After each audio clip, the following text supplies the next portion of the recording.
warahmatullahi wabarakatuh.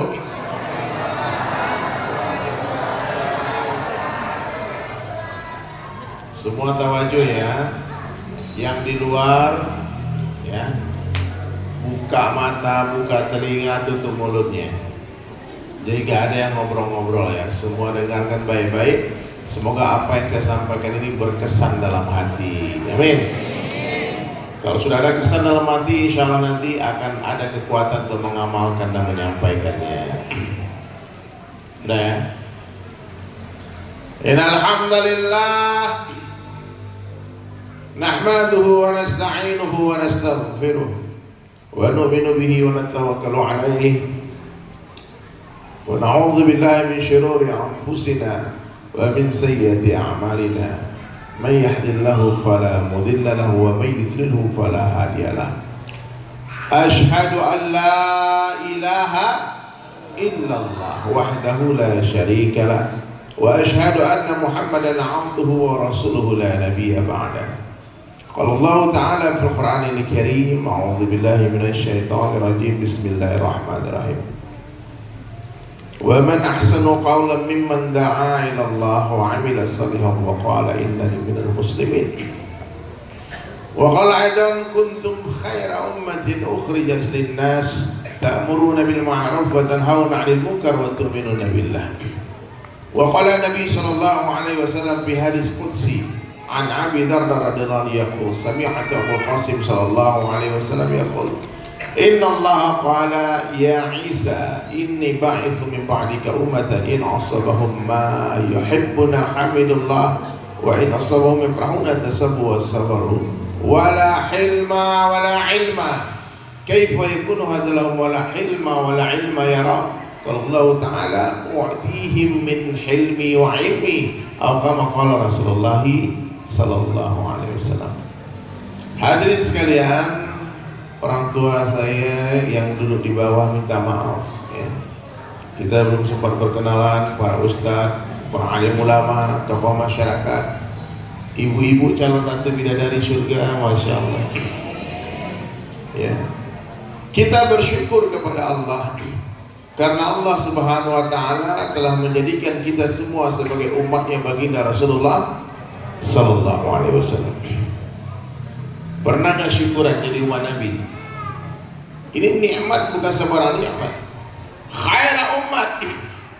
Allah subhanahu wa ta'ala menyanjung ini umat di dalam seluruh kitab, bukan hanya dalam Al-Quran, dalam Zabur, Taurat, Injil, lembaran suhuf. Umat yang dibangga-banggakan oleh Allah di hadapan seluruh nabi, sehingga nabi-nabi pun berdoa kepada Allah, ya Allah, kalau begitu hebatnya umat itu, jadikanlah hamba sebagai umatnya Muhammad sallallahu alaihi wasallam. Coba Bapak Ibu bayangkan, Nabi Musa alaihissalam ingin seperti Bapak, Nabi Ibrahim ingin seperti Bapak. Bayangkan, udah dibayangin Pak? Bagaimana hebatnya di umat, nabi-nabi ingin seperti kita. Satu-satunya yang dikabulkan oleh Allah doanya hanyalah doa Nabi Isa alaihissalam. Jadi sebelum nanti hari kiamat Allah akan turunkan Nabi Isa alaihissalam ke dunia, tapi bukan sebagai nabi, tapi sebagai umatnya Rasulullah sallallahu alaihi wasallam. Nabi Isa nanti akan turun Pak untuk membunuh Dajjal. Ya, itu panjang hadis itu. Nanti kalau mau tahu ceritanya detail, undang Ustaz akhir zaman. Beliau ahlinya. Kenapa ini umat dikatakan khaira umat? Kenapa? Pernah nggak Bapak Ibu bertanya? Kuntum khaira ummatin ukhrijat linnas. Ali Imran 110. Kalian laki-laki dan wanita adalah umat yang terbaik, sebaik-baiknya umat, the best of nation. Umat yang terbaik, mana tidak ada yang lebih baik dari umat ini. Datangnya belakangan, namun masuk surganya awal. Diharamkan kata Rasulullah, surga dimasuki oleh kaum terdahulu sebelum umatku memasuki surga. Umat yang paling disayang sama Allah. Apa buktinya? Ini umat tak diberikan umur panjang 60-70 tahun. Allah sayang. Allah tidak ingin melihat kita terlalu lama bersusah payah di dunia. Allah tidak ingin melihat kita terlalu lama menangis di dunia. bermujahadah di dunia. Jadi dunia ini bukan tempat bersenang-senang, Pak. Ya. Nggak makan lemas, makan banyak gendut. Nah itu betul ya, Pak? Kerja capek, nggak kerja capek, habis tidur pun capek dunia ini. Jadi dunia ini bukan tempat bersenang-senang. Dunia ini tempat bersusah payah. Ada sebagian orang memutuskan untuk bersusah payah menuju ridha Allah, menuju surga. Ada sebagian orang bersusah payah menuju azab Allah, murka Allah, neraka.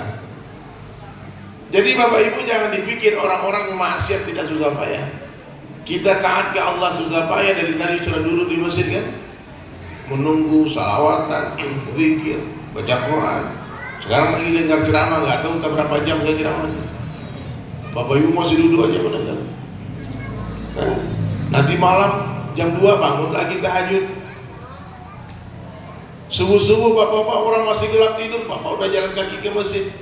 Allah sayang, Allah tidak mau melihat kita terlalu lama seperti itu, maka diberikan umur yang singkat, cukup 60-70 tahun diuji untuk bahagia selama-lamanya di surga. Nah, jadi hadirin sekalian, kalau jalan yang kita tempuh adalah jalan yang Rasulullah SAW, jalan menuju surga, semiskin apapun kita, pastilah kehidupan kita penuh dengan kemuliaan, penuh dengan kebahagiaan. Tapi kalau jalan yang kita tempuh adalah jalan menuju jahanam, menuju neraka, sekaya apapun Pak, mungkin jadi presiden dia, gubernur, wali kota, bupati, tak mungkin mulia, tak mungkin bahagia. Fir'aun itu sampai mati jadi raja, Pak. Raja sampai mati, bukan 2 periode, 3 periode, Pak. Itu raja, betul-betul raja, Pak. Fir'aun laknatullah alaih. Gelarnya apa? LE, bukan LSDME. Fir'aun LA, laknatullah alaih. Allah melaknat dia. Habis hartanya. Ketakutan Fir'aun, menangis juga dia. Berkeringat juga, akhirnya dibenamkan ke Laut Merah, di Laut Merah. Tapi seluruh pengorbanan Fir'aun membawa dia ke dalam murka Allah, laknat Allah. Nabi Musa juga bersusah payah, tapi susah payah Nabi Musa mendapatkan ridha Allah, menjadi raja di surga. Nabi Ibrahim bersusah payah, Namrud bersusah payah. Rasulullah SAW bersusah payah, Abu Jahal, Abu Lahab dan gengnya bersusah payah. Nah, sekarang kita tinggal pilih. Ada 2 jalan di dunia, ada 2 tempat di akhirat. Insyaallah semua ikut jalan Allah ya. Semua Bapak Ibu ingin masuk surga nggak? Ingin. Tahu nggak syarat masuk surga itu apa? Mau. Kullu ummati yadkhulunal jannah. Seluruh umatku akan masuk surga, kata Rasulullah. Illa man aba, kecuali yang tidak mau. Ini hadisnya jelas. Sahabat heran lalu bertanya, "Qila wa ma ya'ba ya Rasulullah?" Siapa orang yang tidak mau masuk surga ya Rasulullah? Maka Nabi jawab, "Qala man ata'ani dakhalal jannah." Siapa yang mentaatiku akan masuk surga, wa man 'asani faqad aba. Siapa yang menolak aku, mereka orang yang tidak mau masuk surga. Jadi kalau ada manusia ingin masuk surga, pasti masuk surga. Siapa yang cakap? Rasulullah yang bilang. Nanti banyak orang masuk surga bukan karena amal baik yang mereka buat, tapi karena niat baik yang mereka buat. Bapak Ibu tahu nggak, Allah Subhanahu wa Ta'ala itu sayang sama kita. Dan kasih sayangnya Allah kepada hambanya, kata Rasulullah SAW, 70 kali lebih sayang daripada seorang ibu kepada anaknya. Ini banyak ibu-ibu nih. Mereka rela tak makan biar anaknya makan. Ibu kita nih Pak, rela nggak tidur biar kita tidur nyenyak. Tidak mungkin ibu-ibu ini menginginkan anaknya celaka, tidak mungkin. Tapi ada anak yang celaka. Tidak mungkin orang tua menginginkan anaknya gagal, tapi buktinya ada anak yang gagal. Ada anak yang mati overdosis narkoba. Ada anak yang mati tabrakan dengan trek-trek balap liar. Padahal bapak ibu udah pagi tahu, kamu bawa motor pelan-pelan, nah ini motor buat sekolah. Tapi anak ini tidak mau mendengarkan ibunya. Kalau nyebrang jalan, nah, lihat kiri kanan, dia lari aja, akhirnya dihantam sama mobil. Apakah ibunya salah? Tidak. Memang anak ini tidak mau mendengarkan ibunya. Nah, nanti kalau ada orang di akhirat masuk neraka, bukan Allah yang salah, tapi memang dia yang kurang ajar, tidak mau taat sama Allah. Allah sudah mewajibkan kita taat. Maksudnya apa? Allah wajibkan kita masuk surga. Tapi banyak yang tidak mau masuk surga. Banyak. Tidak percaya, coba tengok besok subuh, berapa orang yang salat subuh? Boleh minta air putih hangat dikit? Bismillah. Alhamdulillah.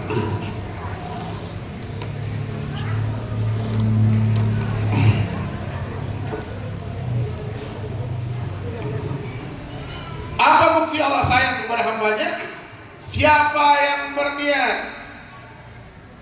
ini hadis Nabi sallallahu alaihi wasallam, menjadi hafiz Quran. Dia ada Al-Quran, yang mana Al-Quran? Bapak pegang Al-Quran, kemudian tatap, belum bisa baca nih, kemudian cium, ya Allah, aku ingin belajar membaca kitab ini, ya Allah, aku ingin menjadi penghafal Quran. Kemudian baru dipeluk itu Al-Quran, atau mati, Pak. Maka orang ini nanti akan dikumpulkan oleh Allah bersama para penghafal Quran. Belum mulai menghafal, baru niat. Bapak ibu niat bangun masjid. Oh, aku nanti kalau ada duit bangun masjid di kampungku. Langsung detik itu dapat pahala bangun masjid. Hebat gak Allah?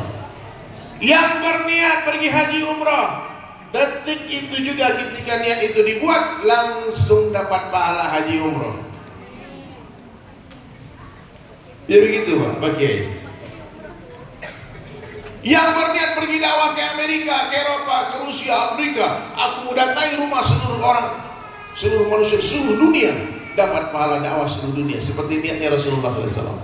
Beliau niat mengetuk pintu rumah seluruh orang di seluruh dunia, terbuat dari batu, dari kayu, dari bulu. Tapi Nabi tak sampai umur beliau 63 tahun meninggal, nggak sempat ke Indonesia.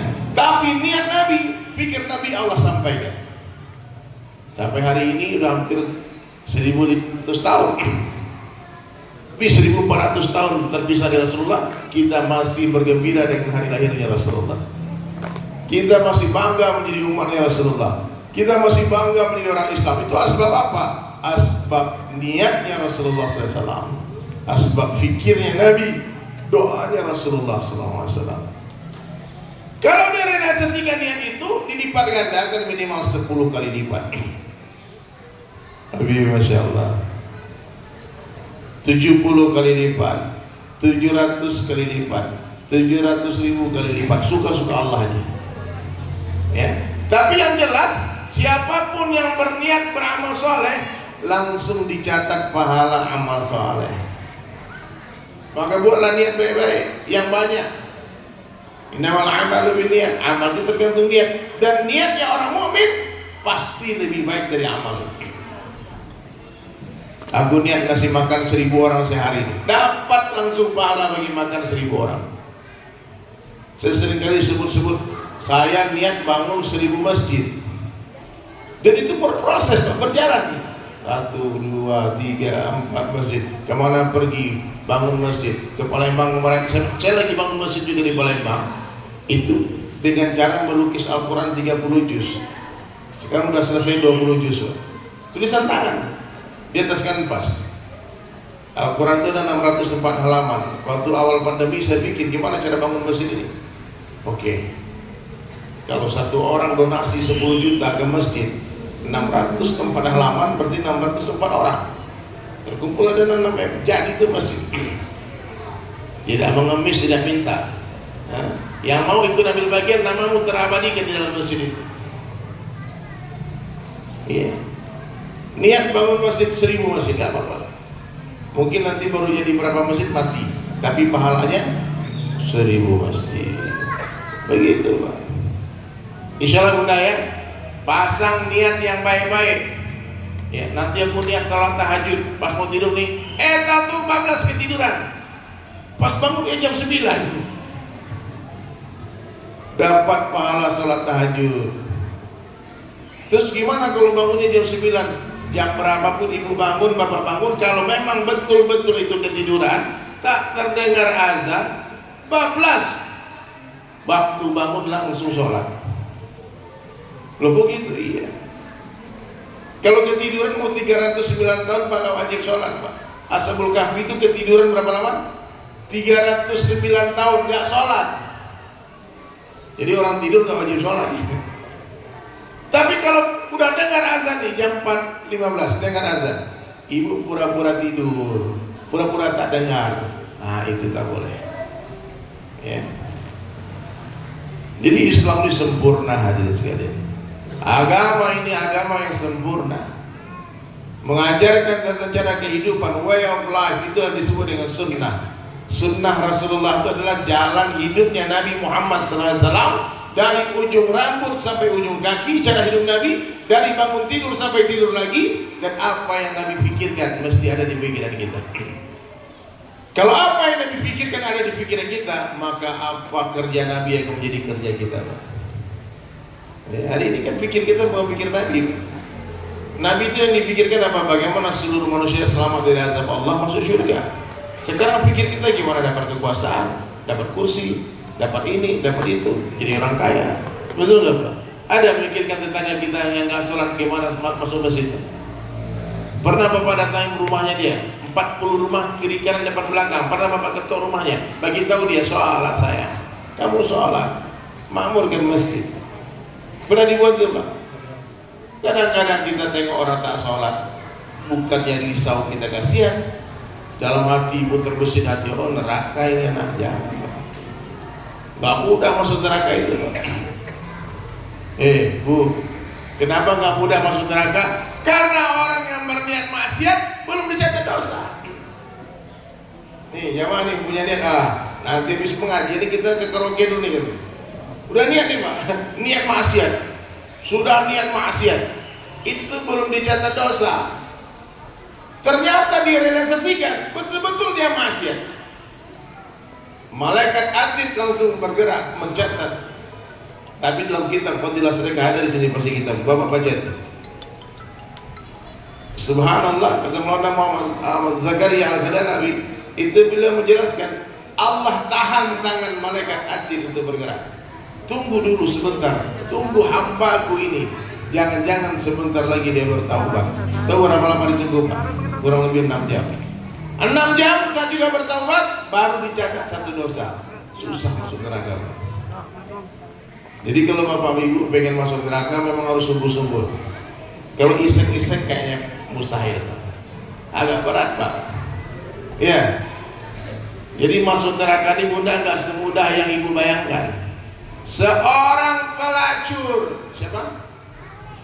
Hari-hari berzina menjual dirinya hanya gara-gara satu kebaikannya, memberi minum seekor anjing. Allah suka dengan amal dia itu. Allah bagi hidayah. Itu Allah tuh maha baik banget dengan manusia. Manusia kadang-kadang gara-gara satu kesalahan yang kita buat, dihapus semua kebaikan kita. Itu manusia. Tapi Allah seringkali gara-gara satu kebaikan hambanya, Allah menghapus semua keburukan. Allah maha baik. Maka ibu-ibu kalau nggak kenal Allah rugi pun. Berharap sama makhluk itu pasti kecewa. Berharap sama suami pasti kecewa. Berharap sama istri pasti kecewa. Berharap sama anak pasti kecewa. Berharap sama tetangga pasti kecewa. Berharap sama orang tua pasti kecewa. Berharap sama pemerintah pasti kecewa. Bahkan berharap kepada diri kita sendiri pun kita pasti kecewa. Orang mukmin berharap hanya kepada Allah Ta'ala saja. Karena memang Allah maha baik dan Allah tidak pernah mengecewakan hambanya. Jadi tanda-tanda orang yang berharap sama Allah, dia tidak lagi kecewa. Kalau masih kecewa, berarti masih berharap sama Allah. Itu clue-nya Pak. Paham Pak? Kita ngomong sama orang nih, masjidnya lagi diperbaiki, datang ke rumah orang kaya nih. Tahu-tahu dia tak bagi, dia ceramahi kita kan, Bapak ini begini-begini tidak dibagi sumbangan. Nah, jadi orang yang berharap sama makhluk dia kecewa Pak. Apa dia orang kaya pelit? Ngomel-ngomel dia, kecewa dia. Tapi orang yang berharap sama Allah dia sangka baik. Mungkin Bapak ini memang lagi dikejar banyak utang dia mungkin nggak punya duit dia, gaya nampaknya tapi ada dia sangka baik. Jadi amalan yang tertinggi di dalam Islam itu apa Bunda? Sangka baik kepada Allah dan sangka baik kepada hamba Allah. Sangka baik. Ada satu orang nanti di neraka, ditengok satu hadis. Dia di mahsyar, telah diputuskan di pengadilan dia akan masuk neraka. Lalu dia berjalan pelan-pelan, dia tengok-tengok ke belakang, dia tengok ke belakang. Lalu malaikat penjaga neraka balik bertanya, kenapa kau tengok-tengok? Saya berharap Allah panggil saya. Saya berharap Allah ampunkan saya. Maka Allah perintah malaikat, panggil dia, aku ampunkan dosanya. Ada satu orang lagi diputuskan masuk neraka, sudah banyak dosanya dia. Maka ketika diputuskan dapat catatan sebelah kiri, dia langsung berlari sekencang-kencangnya mau ke neraka. Ditahan sama malaikat. Tunggu, kenapa kau berlari? Selama hidupku di dunia tak pernah aku mentaati Allah. Sekarang saatnya aku mentaati Allah. Aku diperintah masuk neraka, maka aku berlari. Kata Allah, aku ampunkan kamu masuk ke surga. Siapa saja, kata Rasulullah SAW, yang pernah menyebut nama Allah satu kali saja, yang pernah menyebut nama Allah satu kali saja, baca dalam kitab Tauhid, ada di Muntakab di sebuah Tauhid. Nanti Allah perintah malaikat, cari orang yang pernah menyebut nama aku satu kali sebelum pintu neraka dikunci. Kata malaikat, ya Rabb, ya Allah, habis sudah, ini semua kafirun, tidak ada orang baik. Itu ada satu orang pernah dia sebut ya Hanan, ya Manan, angkat dia, keluarkan dia dari neraka. Jadi siapapun yang pernah mengucapkan syahadatain, dua kalimat syahadat, pasti masuk surga. Ibu. Terus Sayyidina Abu Dzar radhiyallahu anhu bertanya, meskipun dia seorang pelaku maksiat ya Rasulullah, iya. Meskipun dia seorang pendosa, iya. Meskipun dia seorang pembunuh, iya. Meskipun dia seorang pezina, iya. Meskipun dia seorang pencuri, disebut segala dosa, iya. 3 kali diulang sama Abu Dzar. Maka Nabi katakan, meskipun Abu Dzar tidak suka, Allah akan masukkan orang itu di surga. Tapi berapa lama digoreng, dibakar di neraka, itu saya nggak tahu. Kenapa kita hari ini bermujahadah, sholat 5 waktu di masjid, tutup aurat dengan sempurna, baca Al-Quran setiap hari, pandang mata dijaga tidak maksiat, tidak bergunjing, tidak fitnah orang, tidak makan riba, tidak tipu orang, tidak korupsi, tidak sogok, tidak menyogok. Kenapa kita lakukan itu, Pak? Karena kita ingin masuk surga tanpa transit di neraka, itu maksudnya. Kalau hanya sekedar mendapatkan surga, Bunda, maaf, cukup syahadat saja masuk surga. Enggak sholat dia, enggak sholat. Enggak haji dia, enggak haji dia. Tapi dia syahadat, nanti ujung-ujungnya masuk surga. Tapi nanti dia akan tersiksa di kubur, di mahsyar, dihabiskan dosa dia semua. Tapi ada orang hadirin sekalian yang menjaga sholat 5 waktu berjamaah di masjid. 5 janji Allah kepada mereka di 5 alam yang berbeda. Di dunia Allah berkahi rezekinya, di kubur dia bebaskan dari siksa kubur, menerima catatan amal dari sebelah kanan, melintasi sirat secepat kilat, dan masuk surga tanpa hisab. Itu janji Allah kepada siapa? Orang yang menjaga sholat 5 waktu di masjid. Buat siapa? Bapak-bapak. Ibu-ibu tak wajib ke masjid, boleh ke masjid. Tapi kalau penuh masjid, ibu-ibu lebih baik di mana? Di rumah. Tapi kalau kita bapak-bapak ini laki-laki, Pak, minta maaf beribu-ibu, maaf. Kalau tidak uzur, Pak, memang tidak ada alasan untuk tidak ke masjid. Uzur itu sakit, banjir, kebakaran, ada kerusuhan, tak mampu, nggak boleh. Kemarin COVID ya, uzur. Tapi kalau tidak uzur, wajib ke masjid.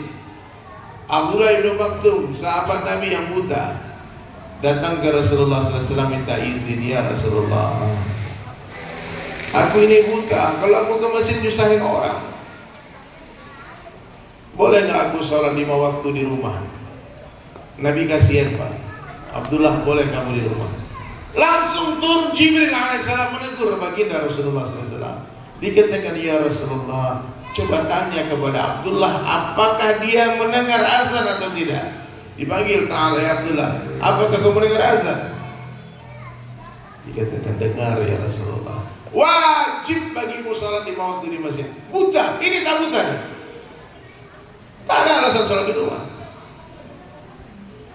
Paham lah. Terus apa lagi ancamannya? Apalagi ancamannya hadis sekalian. Kata Rasulullah, sungguh ingin aku kumpulkan pemuda-pemuda, lalu aku akan perintah mereka mengumpulkan kayu bakar untukku, dan aku akan mendatangi laki-laki yang sholat fardu di rumah-rumah mereka, dan aku akan bakar rumah mereka. Nabi SAW mengancam akan membakar rumah laki-laki yang sholat fardu di dalamnya. Hari ini teriak-teriak Free Palestine, Free Palestine, bebaskan Masjidil Aqsa.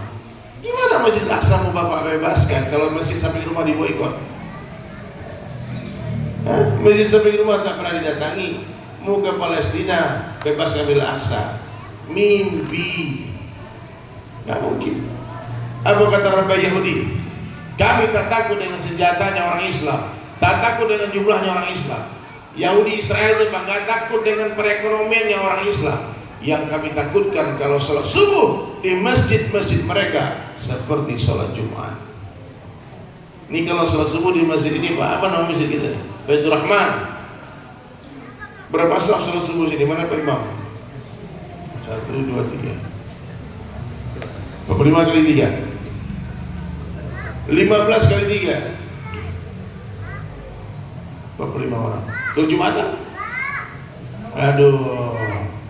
Oh mungkin yang sisanya itu sholatnya di Mekah mungkin ya. Wali Allah. Mulai hari ini Pak ya. Percuma kita merayakan Maulid Nabi, ngaku cinta Rasul, mengaku Ahlus Sunnah wal Jamaah, tapi sholat di rumah, sholat sendirian. Ahlus Sunnah wal Jamaah itu sholatnya berjamaah. Ya, dia suka menghidupkan sunnah dan sholat berjamaah. Saya mendapat kepahaman sholat berjamaah ini Pak, di Bali Pak, 24 tahun yang lalu. Saya mendengar hadis tadi Nabi akan membakar rumah orang. Lalu spontan saya berdoa sama Allah. Spontan ini, Bapak boleh tiru boleh tidak. Waktu itu saya angkat tangan berdoa sama Allah, ya Allah, aku bersumpah, wallahi, demi namamu ya Allah, demi Allah, saya bersumpah tidak akan tinggalkan sholat 5 waktu di masjid berjamaah dengan sengaja sampai mati. Itu sumpahnya. Kok sampai mati lama kali? Kalau besok mati sampai besok aja. Ya. Tapi udah 24 tahun hijrah belum mati-mati. Tapi gak lama lagi mati, pasti mati. Semua kita lihat ini, gak lama lagi. Saya tengok-tengok wajahnya namanya. Iya, gak sampai 100 tahun lagi. Gak usah takut juga, takut mati-mati, gak takut mati. Apa kata Rasulullah SAW? Orang yang paling cerdas dalam pandangan Allah siapa mereka? Adalah orang yang paling banyak zikrul maut, mengingat mati dan mempersiapkan bekal matinya. Bangun tidur, ingat Allah. Alhamdulillahilladzi ahyana ba'da ma amatana. Bayangkan Pak, bangun tidur aja ingat Allah, ada doanya. Tapi ada nggak dibaca doa itu tadi pagi? Jarang. Saya tanya dia Pak, jujur, siapa baca? Nggak ada. Islam ini mengatur semuanya Pak. Dari bangun tidur sampai tidur lagi ada doanya. Bangun tidur ada doanya. Masuk toilet ada doanya. Keluar toilet ada doanya. Ibu-ibu lihat cermin, ada doa bercermin itu. Pakai baju ada doanya. Mau makan ada doanya. Makan buah ada doanya. Minum susu ada doanya. Selesai makan ada doanya. Keluar rumah ada doanya. Ini orang muhibbin itu begitu. Doa semua. Naik kendaraan ada doanya. Jalan datar ada doanya. Jalan mendaki ada doanya. Jalan turun ada doanya. Jalan belok-belok ada bacaannya. Jalan berusaha ada bacaannya. Nabi ajarkan. Lewat jembatan ada doanya. Hari ini banyak orang Islam lewat jembatan dia klakson 3 kali Pak. Dibilang penunggunya minta dikelakson. Ini musyrik, bahaya. Khurafat. Ya. Siapa yang tahu doa lewat jembatan? Ada? Doa makan tahu. Allahumma ya Rabb sallim. Ya Allah Tuhanku selamatkan aku. Kita lewat jembatan di dunia, fikirnya jembatan sirat. Ya Allah, selamatkan aku, selamatkan aku. Ada doa pemendek jalan Bapak tahu gak? Kalau Bapak mau ke Bandung, baca doa itu, insya Allah pendek itu jalan. Mau diajarkan doanya nggak, Bu? Doa memendekkan jalan. Bismika Allahumma ahya wa amut. Tidur, duduk, tapi sopir jangan baca, bahaya. Allahu Akbar. Lihat masjid salawat, lihat gereja la ilaha illallah, la ilaha illallah, la ilaha illallah, la ma'budu illallah, isyarat jalan gigi doa sama Allah. Mudah-mudahan satu hari tempat ini menjadi masjid ya Allah. Ada pikir gitu Pak. Saya dakwah ke Australia beberapa tahun lalu. Dari airport dijemput sama panitia, lalu disuruh khotbah Jumat di satu masjid. Namanya Masjid Tempe di Sydney. Habis khotbah Jumat di sana, lalu saya tanya sama pengurus masjid, kenapa masjid kalian tidak ada kubahnya? Masjidnya nggak ada mihrabnya, nggak ada mimbarnya, nggak ada kaligrafi di sini. Kenapa masjid ini begini? Dia bilang, Ustaz, ini baru kamu beli. Ini bangunan baru kami beli. Sebelumnya gereja, Ustaz. Ya, yang beli orang Minang yang ada di sana. Komunitas orang Minang di Sydney. Kalau ada surau di sana dibangun juga. Nah, jadi hadirin sekalian dirahmatullah, kalau dakwah dia buat, kalau dakwah kita buat, tempat peribadatan orang kafir jadi masjid. Tapi kalau dakwah ditinggalkan, masjid bisa berubah jadi gereja, jadi museum bisa. Paham ya? Maka mulai hari ini kalau benar-benar cinta sama Allah, cinta sama Rasulullah SAW, buatlah dakwah, lanjutkan kerja Nabi, datangi semua orang. Yang suka datangi, yang tak suka datangi. Ya, besarkan Allah, agungkan Allah, ajak umat masuk ke dalam masjid. Karena masjid ini tempat peradaban. Dari masjid kita bangkit. Rasulullah ketika hijrah dari Makkah ke Madinah, Nabi tak buat pasar. Yang Nabi buat pertama masjid. Apa masjid pertama yang dibangun Nabi? Ada yang tahu? Masjid apa yang pertama dibangun Rasulullah? Masjid Kuba. Nah, kalau umroh tuh ziarah ke sana tuh pasti masuk rute itu. Iya, semoga semua berangkat umroh, amin. Ibu-ibu mau berangkat umroh gratis nggak sama saya? Umroh gratis. Saya baru pulang umroh di sebulan yang lalu. Tapi saya aja, kalau mau umroh gratis sama saya boleh kita janjian di depan Zam-Zam Tower. Ya. Tiketnya bayar Pak, tiket bayar, hotel bayar. Tapi kalau umrohnya memang gratis, nggak bayar. Siap ya? Ada niat, ada 1000 jalan. Jangan sampai kita mati, kita belum injakkan kaki di tanah suci. Allahu Akbar. Ngaku cinta sama Rasulullah SAW, tapi tak pernah ziarah ke makam Rasulullah. Ngaku cinta sama Rasulullah, tidak ada niat berangkat haji umrah. Makkah Al-Mukarramah adalah kotanya Rasulullah, tempat lahirnya Nabi Muhammad SAW. Wajib kita mencintai kota Makkah, karena di sana ada Ka'bah. 2 rakaat sholat di depan Ka'bah, kata Rasulullah, lebih baik pada 100.000 rakaat di luar Ka'bah. Tapi sahabat tinggalkan itu Ka'bah untuk pergi ke Cina, pergi ke Afrika, pergi ke Indonesia, menyebarkan agama. Khuruj fisabilillah. Hari ini orang Islam tidak tahu apa itu khuruj fisabilillah. Kalau kita ngomong, Bapak tahu nggak khuruj fisabilillah itu apa? Keluar jalan Allah. Bapak bawa duit Bapak, bawa diri Bapak, pergi dakwah, sebarkan agama. Apa itu? Nggak ada dari kecil tuh amalan seperti itu. Ini amalan sunnah Rasulullah yang paling besar yang ditinggalkan umat Nabi, Pak. Berdakwah dengan cara apa? Keluar dari kampung kita sendiri. Dakwah Nabi itu 2 cara saja. Yang pertama dakwah di dalam kampung sendiri, yang kedua dakwah keluar kampung. Ini tak boleh sebetulnya dipilih salah satunya, Pak. Setiap individu umat Islam mesti membagi waktu untuk pergi dakwah keluar kampung. Tapi hari ini orang tak merasa berdosa kalau tinggalkan itu, Pak. Karena memang tak disampaikan, Bapak tak salah. Ini kiai-kiai, ustaz-ustaz tak sampaikan ini, Pak. Karena berat meninggalkan pesantren, berat meninggalkan toko, meninggalkan anak istri yang cantik. Kalau ditinggalkan Kabur gimana? Iya Pak. Takut kehilangan bidadari dunia, nggak takut kehilangan bidadari surga. Jadi sahabat tinggalkan itu kota Makkah untuk beri khuruj fisabilillah. Kata Imam Malik rahmatullah alaih, dari 124.000 orang sahabat Rasulullah yang meninggal di Jazirah Arab hanya 10.000 orang. 114.000 orang kuburan mereka bertebaran di seluruh dunia. Muaz bin Jabal radhiyallahu an meninggal di Yaman. Amr bin As meninggal di Mesir. Sayyidina Bilal bin Rabah meninggal di Damaskus. Abu Ayyub al-Ansari meninggal di Istanbul. Disebut semua menjadi kubur sahabat. Saya pernah dakwah di Cina, Pak. Di Cina ada kuburan sahabat Nabi sallallahu alaihi wasallam. Namanya Abu Waqqas radhiyallahu, bukan Sa'ad bin Abi Waqqas. Banyak nih ustaz-ustaz salah juga. Sa'ad bin Abi Waqqas bukan Sa'ad bin Abi Waqqas meninggal bukan di Cina. Abu Waqqas. Saya tanya sama ulama di Cina, gimana sejarahnya itu? Sampai mereka sampai ke Cina. Dia bilang Rasulullah sendiri yang mengutus satu jamaah berangkat dari Madinah berjalan kaki ke Cina 6 tahun perjalanan. Iya Pak. Bapak Ibu mau ke Cina hari ini, kumpulkan paspor. Besok pagi kita sarapan di Soekarno-Hatta, makan siang di Cina.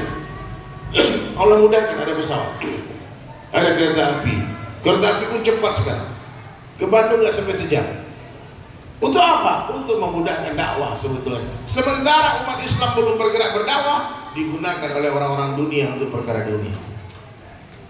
Nanti Pak, semua orang sibuk silaturahmi, berdakwah, ziarah. Gak ada kesempatan di kendaraan umum untuk orang-orang dunia. Penuh booking pesawat. Kemana pesawat? Oh, jamaah dari Cibubur berangkat ke Papua. Iya Pak. Bapak nanti coba Pak, kalau Bapak pergi dakwah keluar Pak, ke pedalaman-pedalaman, ke Afrika. Nih teman saya Muaz nih, pakai topi merah nih, baru pulang di Afrika kemarin. Afrika. Kita akan punya pengalaman menjadi asbab hidayah ribu-ribu orang. Ya, saya pernah dakwah di Papua Pak, banyak orang masuk Islam. Ustaz Fadlan Karamatan saja cerita, beliau sendiri, Pak, ini bukan sahabat, saya kan cerita sama Nabi, orang masih hidup. Bapak boleh undang mereka aja, beliau begini. Ustaz Fadlan Karamatan itu orang Papua, tapi udah tinggal di Bekasi. Beliau satu waktu mengislamkan 3.000 orang lebih, Pak. 3.000 orang satu waktu, satu tanah lapang. 12 kepala suku masuk Islam. Gimana itu Pak? Saya pernah dakwah di Sulawesi Tengah, di Luwu namanya. Itu 160 orang datang menyerahkan diri masuk Islam. Bukan kita yang hebat, Allah yang hebat. Tapi karena kita bergerak, Allah gunakan kita. Iya Pak. Apalagi bapak-bapak maaf yang sudah pensiun, ngapain di rumah Pak? Nanam bunga, nonton sinetron Indosiar, ngapain Pak? Mendingan habiskan waktu dari masjid ke masjid, temui para ulama. Saya ada teman di Malaysia, udah tua, 80-an mungkin. Jadi ketika dia sesak nafas, dia mau sakit, dia cepat minta tolong bawa saya ke masjid. Di mana ada masjid? Cepat bawa saya ke masjid. Kenapa? Karena beliau betul-betul bercita-cita mati di masjid. Ya. Orang yang berlama-lama di dalam masjid kemungkinan besar mati di masjid. Jadi kalau kita ingin mati di satu tempat, berlama-lama dari tempat itu. Kalau ingin mati dengan sebuah pakaian, sering-sering memakai baju itu. Kalau ingin mati dengan sebuah kalimat, sering-sering ucapkan kalimat itu. Bapak ingin mati dengan la ilaha illallah, ucapkan la ilaha illallah 1000 kali. Duduk pada bengong, la ilaha illallah, la ilaha illallah. Cari guru-guru mursyid, belajar tarekat, belajar zikir. Kalau profesional Pak nggak pakai tasbih deh. Dia diam aja, tapi gerak terus. Saya pernah lihat orang-orang ahli zikir, orang-orang tasawuf itu, mereka bisa 20.000 kali la ilaha illallah setiap hari. Tapi kita ini Pak, orang-orang maaf ya, seperti saya, orang-orang yang baru-baru belajar agama, disuruh zikir 1000 kali ketiduran Pak. Coba ya, diam-diam dalam hati ya, jangan ribut-ribut. La ilaha, tapi dalam hati aja. Gak lama Pak, gak sampai 100 ketiduran. Makanya kalau kita belajar tarekat diajarkan sama mursyid-mursyid itu berzikir dengan gerakan la ilaha illallah, la ilaha illallah, la ilaha illallah. Goyang nih, sampai beribu-ribu kali Pak. Semangat dia. Itu salah satu cara tarbiyah. Tapi hari ini Pak, ada sekelompok anak-anak muda dia bilang itu bidah. Dulu di kampung-kampung Pak, di kampung-kampung dulu, di kampung saya di Sumatera Barat, itu kalau maghrib kedengar orang bergemuruh itu, la ilaha illallah, la ilaha, banyak. Sekarang hening kan. Nah, dihidupkan lagi gitu. Ritual-ritual agama yang bagus-bagus. Imam kalau baca doa nggak dikeraskan Pak, anak-anak kita nggak pandai berdoa. Nah, itu untuk tarbiyah, untuk mengajarkan. Rasulullah SAW sebaik-baik guru hadis. Dulu zaman Nabi nggak mana ada sekolah. Di zaman Rasulullah mana ada pesantren. Di mana sahabat belajar agama? Laki-laki di masjid, perempuan di rumah. Tapi dari rumah-rumah mereka lahir hafiz-hafizah, alim-alimah, dai-daiyah, mufti-mufti besar yang punya gelar radhiyallahu anhu wa radwan. Allah ridho kepada mereka dan mereka ridho kepada Allah. Nah, jadi hadirin sekalian yang dirahmati Allah Ta'ala, sekarang periksa diri kita masing-masing. Berapa besarnya cinta kita kepada Allah dan Rasulnya? Adakah cinta kita kepada Allah dan Rasul itu lebih besar daripada cinta kita kepada anak istri kita? Kira-kira mana yang lebih besar Pak? Seseorang tidak akan selamat berjumpa dengan Allah sebelum dia mencintai Allah dan Rasulnya melebihi segala-galanya, bahkan melebihi cintanya kepada dirinya sendiri. Iya Pak. Kalimat thayyibah itu dua kalimat, la ilaha illallah Muhammadur Rasulullah. La ilaha illallah amalan hati. Kita tak tahu siapa yang di hatinya ada syirik, nggak tahu, nggak boleh kita tebak hati orang. Tapi Muhammadur Rasulullah amalan jasad. Apa maksudnya? Kita bisa mengenali orang dari penampilannya. Betul gak orang ini mencintai Rasulullah? Jadi jangan sampai Pak, tidak ada sunnah Nabi dalam diri kita satupun. Minimal ada tanda-tanda keislaman di diri kita. Saya tinggal lama di Bali Pak, di Bali, tempat minoritas Muslim. Maaf kalau saya tidak berpakaian seperti ini, maksud tidak pakai menandakan Islam, tidak pelihara jenggot, tidak pakai gamis, tidak pakai imamah. Saya mungkin seperti dulu, mental dulu Pak. Kalau seandainya saya mati di jalan, lupa bawa KTP, itu bisa diapen sama orang Bali. Diapen Pak, bisa dibakar jenazah saya. Tapi kalau ada sedikit pecinya, tangannya pegang tasbih, pakai koko, anak Islam ini, hati-hati kamu, jangan hati-hati bawa ke masjid. Itu maksudnya,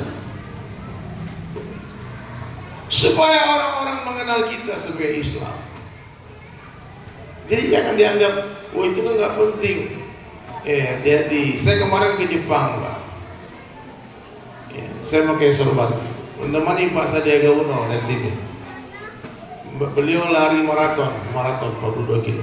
Jadi aja kita mau cari restoran halal di Jepang, googling, ketemulah restoran nama Indonesia. Kita cari ke tempat restoran itu, lalu kita pesan makan. Tahu nggak, orang Jepang itu Pak, saya pesan daging sapi saya pesan. Dia bilang, maaf, sumimasen, pakai bahasa Jepang nih ngomong, bahasa Inggris dikit. Ya haram nih, no, dia tidak halal, ini dia nggak bisa ngomong L kan. Ini daging tidak halal katanya.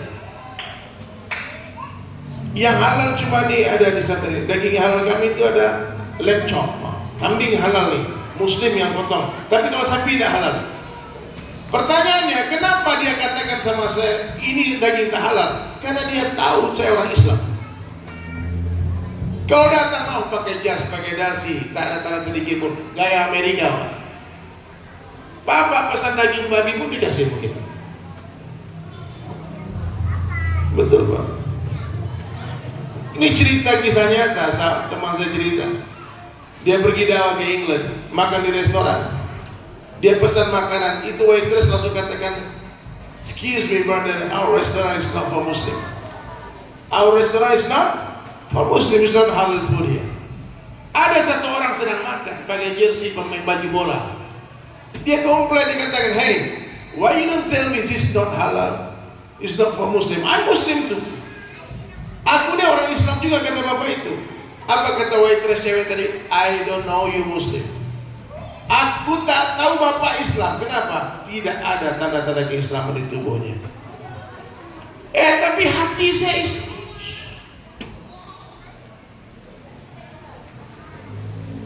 Preman pak, gangster. Dia pergi ke pasar pakai daster istrinya.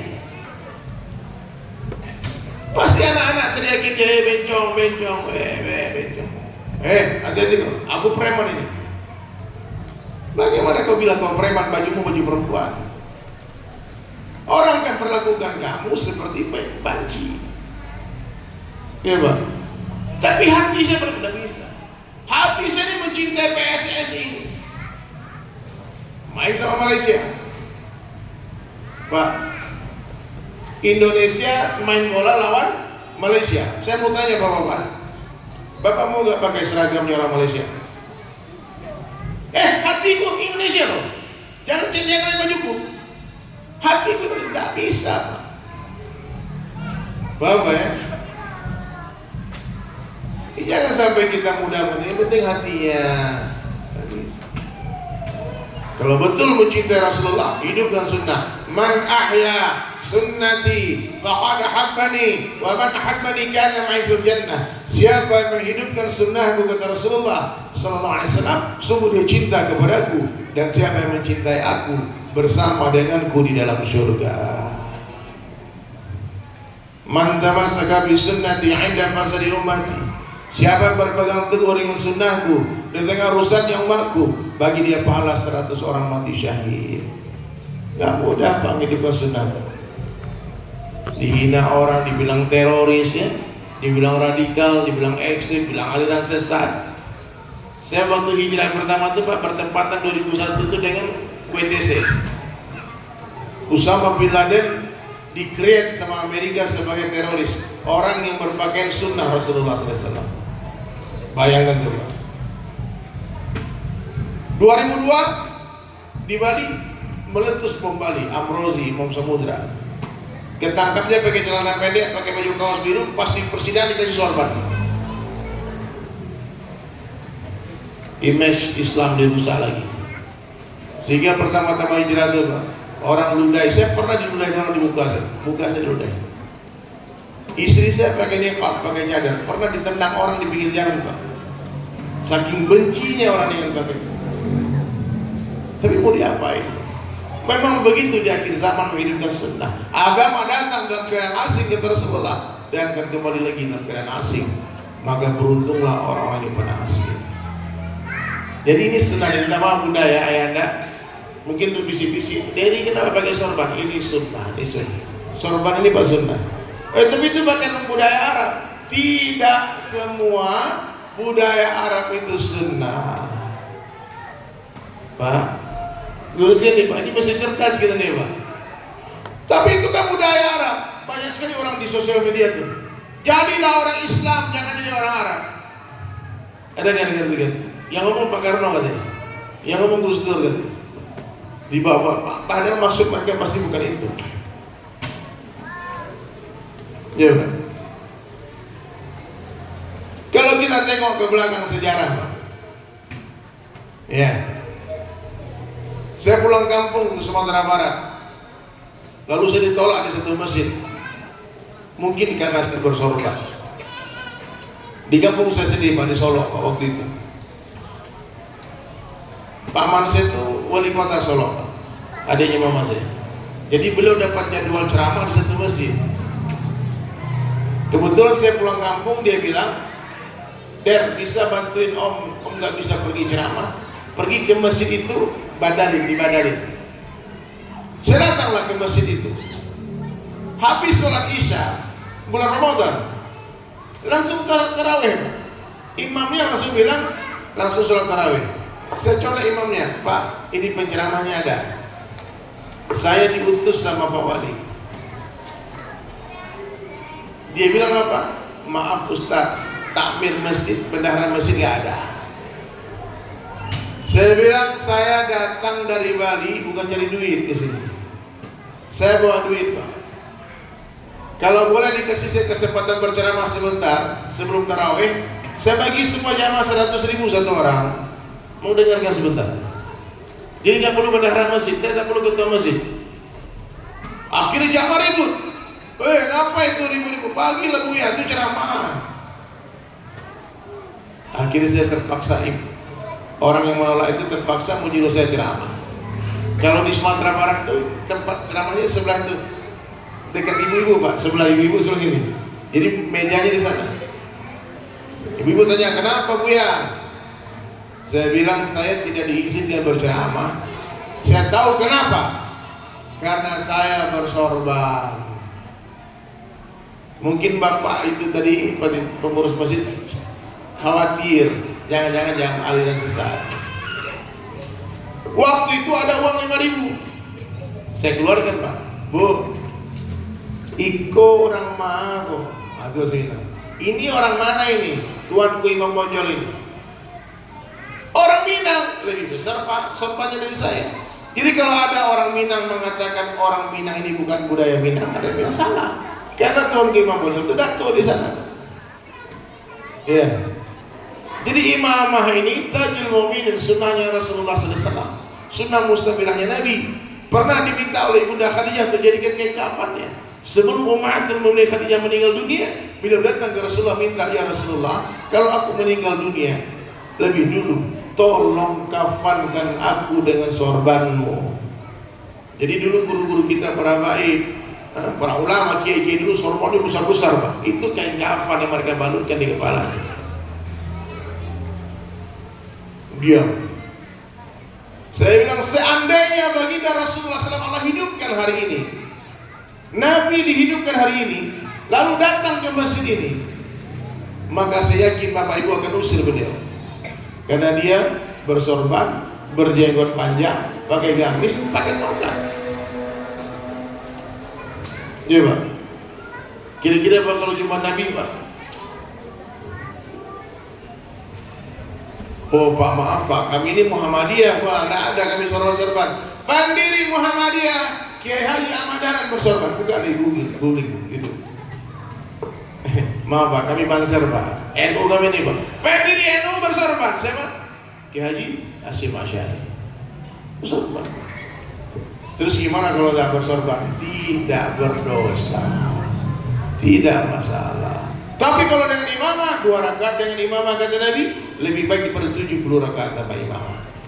Dan saya punya sanadnya nih Pak, memakai sorban ini. Saya langsung dapat dari Syahid Ahmad bin Muhammad Alawi Al-Maliki di Makkah. Saya berdua dengan tuan guru kita Ustaz Abdul Samad, beliau pasang sorban. Diajarkan cara memasang.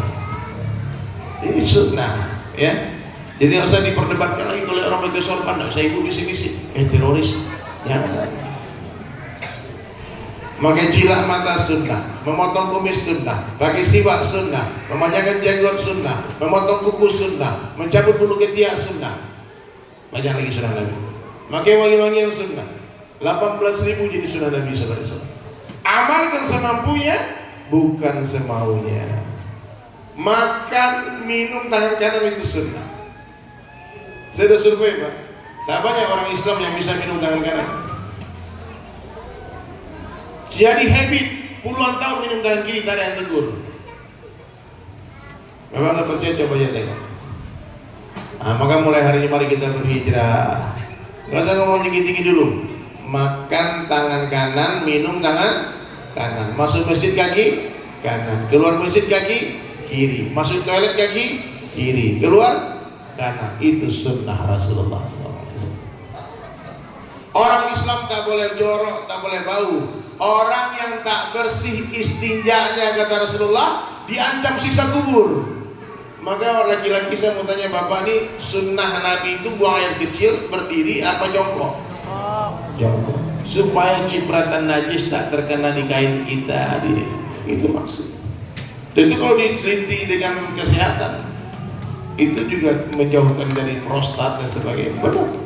Di balik sunnah ada kesehatan, di balik sunnah ada kejayaan, di balik sunnah ada kemuliaan. Insyaallah ya. Jangan diremehkan, itu kan sunnah. Dulu sahabat menghidupkan sunnah karena itu sunnah. Hari ini umat akhir zaman meninggalkan sunnah karena itu sunnah. Tidak boleh kalau tak mampu amalkan, bilang aja aku belum mampu, minta doanya Ustaz, saya belum mampu. Ya, ada mungkin di sini pegawai negeri, mungkin polisi, tentara, pengen panjangkan jenggot, dimarah sama komandan, sama atasan. Gimana solusinya? Terpaksa cukur jenggot, tapi cukurlah dengan air matamu, dengan kesedihan. Ya Rasulullah, minta maaf, sunnah yang satu ini insya Allah pas pensiun saya amalkan. Boleh, bukan dengan kesombongan. Oh, aku paling ganteng di kampung ini nih. Ya, insya Allah ya. Nah, jadi hadirin sekalian yang rahmatullah taala, perintah mengikuti Rasulullah itu adalah perintah Allah dalam Al-Quran. Qul in kuntum tuhibbunallaha fattabi'uni yuhibbukumullah. Wahai Muhammad, kabarkan kepada seluruh umatmu, kalau kalian benar-benar mencintai aku, fattabi'uni, ikuti aku. Yuhibbukumullah, maka aku akan jadikan kamu kekasihku, habibku. Maka mulai hari ini Bapak Ibu sekalian ya, dengan semangat Maulid Nabi sallallahu alaihi wasallam, kita kembali kepada sunnah. Hidupkan sunnah Rasulullah sallallahu alaihi wasallam. Ya, banyak sunnah Nabi. Amalkan semampunya, bukan semaunya. Dari mana dimulai diperbaiki? Sholatnya perbaiki. Orang yang memperbaiki sholatnya tanpa sadar, Allah akan perbaiki kehidupannya. Ya Pak. Laki-laki berjamaah 5 waktu di tempat azan dikumandangkan, ibu-ibu urgensinya di awal waktu karena mereka punya tamu bulanan yang datang tiba-tiba. Ditunda-tunda sholat, datang tamu, tercatat dosa meninggalkan sholat dengan sengaja. Kemudian cintai para ulama, hadirin sekalian, datang ke majelis-majelis ta'lim. Bapak Ibu jangan ikut-ikutan mencela. Ya, hari ini di sosial media banyak orang mencaci maki.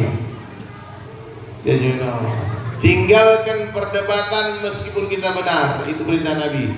Pak, kalau perdebatan itu sudah terjadi caci maki, saling menghina, merendahkan, meninggalkan perdebatan itu bukanlah sebuah tindakan yang lari dari kebenaran, tapi itu perintah Allah. Bapak kalau berdebat dengan orang-orang jahil, Pak, bukan iman yang naik, Pak, darah kita naik, Pak. Betul nggak?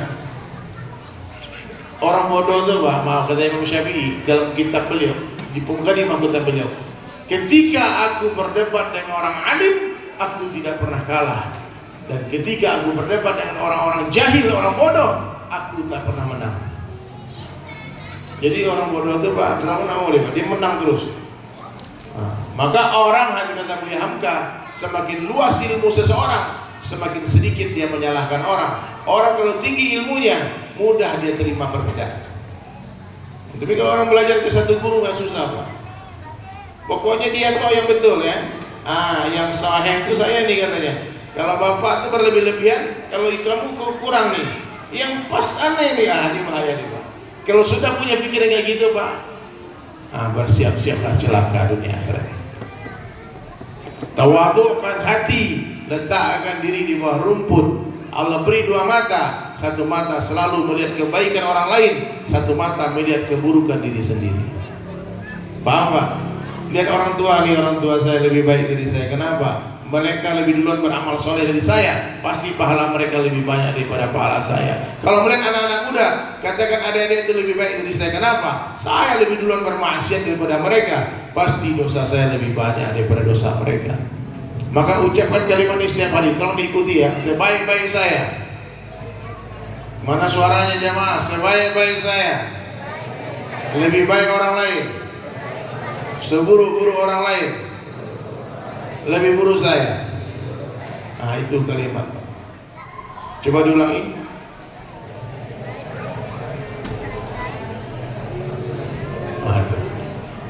Yang balik-balik kemarin ada ibu-ibu di masjid itu. Seburuk-buruk saya, lebih buruk orang lain. Kayak gitu pelajarannya. Tawadhu'kan hati.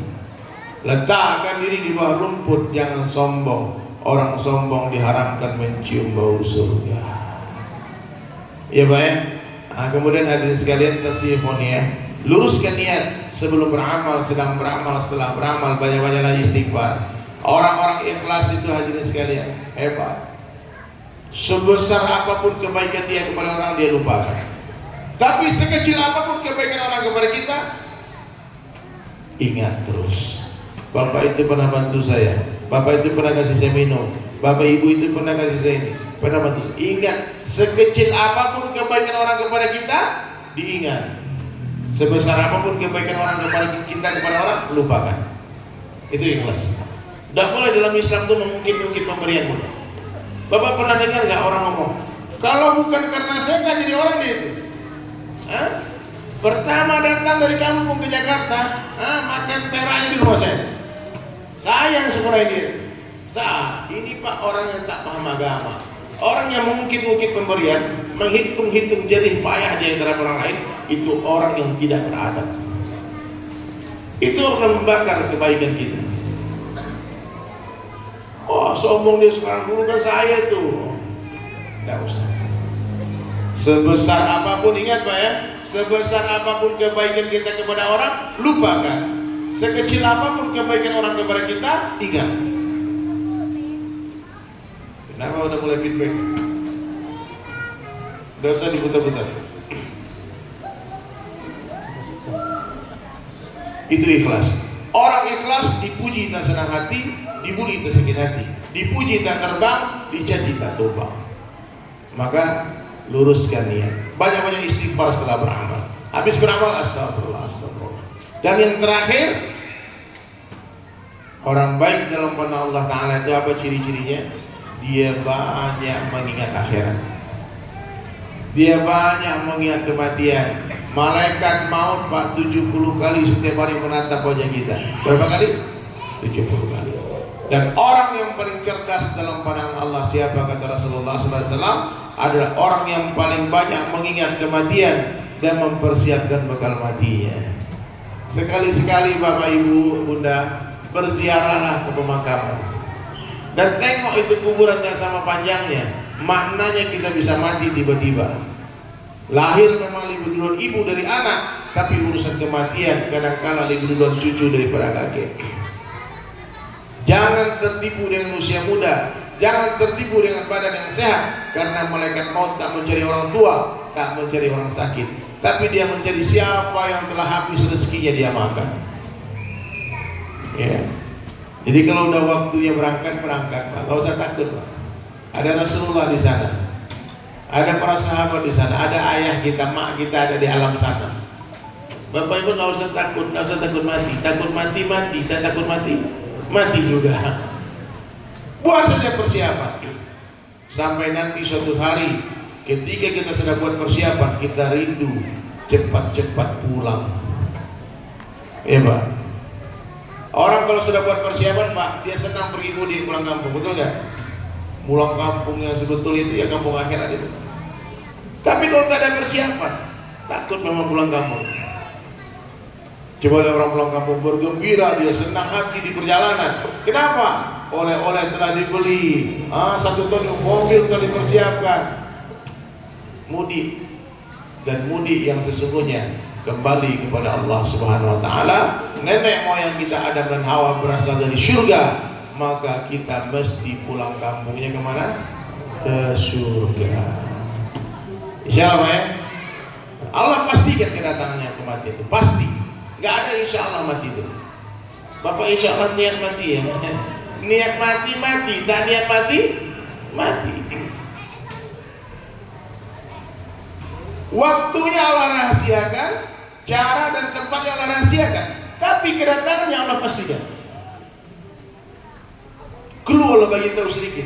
Bagaimana hidupmu, begitulah matimu. Orang baik insya Allah matinya baik. Orang-orang husnuzon insya Allah matinya husnul khatimah. Jadi orang kalau sangka baik hatinya baik, sangka baik hatinya jadi baik. Kalau hati baik, hidup baik, mati baik. Tapi kalau orang suuzon, maaf, kemungkinan besar mati insyaallah mati mana itu bila terjadi. Nah, makanya saya buatlah karya syair itu hadirin sekalian. Dunia sementara, akhirat selama-lamanya. Wahai manusia mulia,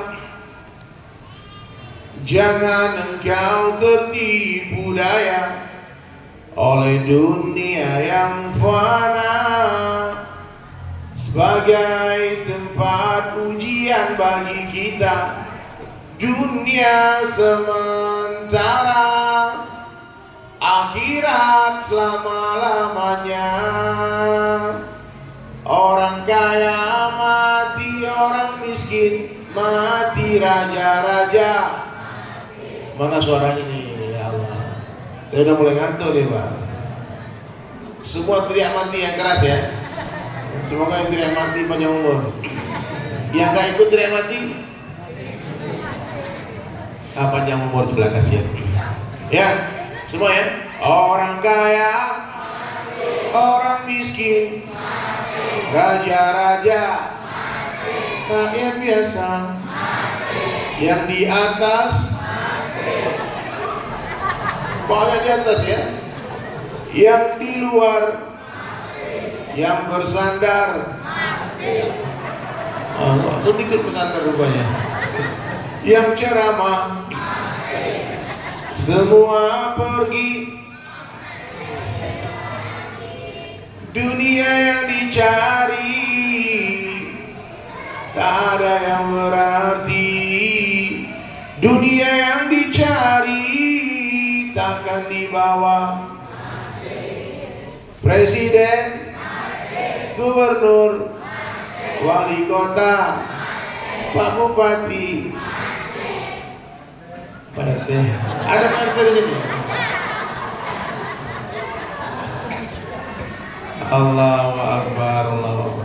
Baik Bapak Ibu sekalian ya. Kalau Bapak Ibu ingin mendengarkan karya-karya saya, boleh lari ke YouTube channel saya dari Sulaiman Sahabat. Tapi jangan lupa di like, comment, dan subscribe ya. Insya Allah ya. Dan insya Allah hadirin sekalian, malam ini saya akan bersiap-siap juga mau berangkat ke dakwah ke Kalimantan. Nanti sebelum subuh kita sudah berangkat. Maka saya minta maaf tidak bisa lama-lama. Tadi saya mau lihat mau sampai jam 12 ceramahnya Pak. Tapi mataku sudah mulai bergerak-gerak, ngantuk.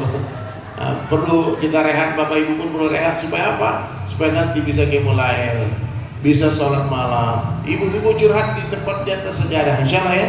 Kalau curhat jangan di Facebook, jangan di Instagram. Sebagian orang tak peduli, sebagian menertawakan. Nah, tapi kalau curhat di hadapan Allah, di atas sejadah, 2 rakaat, jam 2 malam dan 2 tetes air mata. Bersujudlah kepada Allah, itu luar biasa. Karena ketika kita berbisik ke bumi, pasti terdengar di langit. Jadi Bapak Ibu sekalian, waktunya sekarang kita comeback, kembali kepada Allah Subhanahu wa taala. Semua orang pasti akan kembali kepada Allah setelah kematiannya. Hanya orang-orang cerdas yang kembali kepada Allah sebelum kematiannya. Buatlah persiapan. Mudah-mudahan kita semua selamat, bahagia dunia akhirat. Amin. Hidup dalam keadaan mulia dalam Islam, mati dalam keadaan Islam. Mati dengan husnul khatimah, dengan la ilaha illallah. Baik, saya tutup dengan sebuah pantun. Sekurus-kurusnya ikan pasti ada dagingnya, segemuk-gemuknya ikan pasti ada tulangnya. Ambil dagingnya, buang tulangnya. Ambil yang baik, buang yang buruk. Ambil yang jernih, buang yang turun. Tante Desi naik sepeda. Mana cakepnya? Terima kasih, dadah. Assalamualaikum warahmatullahi wabarakatuh.